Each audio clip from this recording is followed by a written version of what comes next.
Porque tem pessoas que elas lidam com a ideia de mudança de uma forma muito mais natural do que outras, pela própria estrutura psicológica da pessoa, da história de vida dela, a forma como ela enxerga a vida. Eu vou te dar um exemplo, né? Sem querer me usar como exemplo, mas utilizando. Eu sou uma pessoa que gosto de mudança. Desde que eu me sinta confortável com a ideia de mudar, eu não tenho medo de mudar. Você vê, a gente está fazendo esse podcast, a mudança nas nossas rotinas. Vamos fazer, sabe? Tem outras coisas que precisam ser feitas. Eu penso 10 vezes, mas vamos fazer. Tem gente, por exemplo, que não pensa e vai imediatamente. Eu tenho receio porque isso aumenta a chance de ser impulsivo.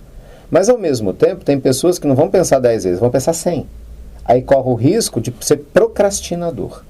Então, assim, encontrar o meio termo, né, entre não ser intempestivo para poder mudar e não ser uma pessoa procrastinadora, que aí é o oposto de não mudar nunca, eu creio que seja o desafio de todos nós. E tem algumas pessoas, seja por maturidade, né, autoconhecimento, elas fazem isso relativamente bem. Então, normalmente, essas pessoas, elas lidam com a mudança com mais resiliência. Por exemplo, uma mudança, porque nem todas as mudanças são para melhor, né? Sim.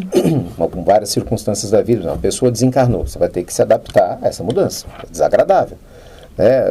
Perdeu o emprego, a empresa fechou. Desagradável. Acontecem quantas vezes, infelizmente, nessas tragédias climáticas mesmo, né? Cai árvore, a pessoa perdeu a casa, perdeu uma coisa. Eu lembro que em Minas a gente teve essas questões das chuvas no início do ano, quantas pessoas ficaram desabrigadas. Então, assim, é desafiador, mas ainda assim, no meio daquelas pessoas desabrigadas, pode ter certeza que tem algumas que são mais resilientes para se adaptar àquela situação nova do que outras. Por quê? Porque normalmente essas outras pessoas que têm dificuldade a mudar ou lidar com uma situação desconfortável, independente do contexto, né?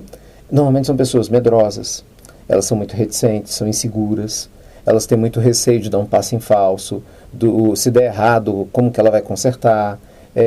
Tem pessoas que são escravas da opinião dos outros, né? Então fala, se eu mudar, por exemplo, vou mudar de emprego, meu pai não vai apoiar, sabe essas coisas assim?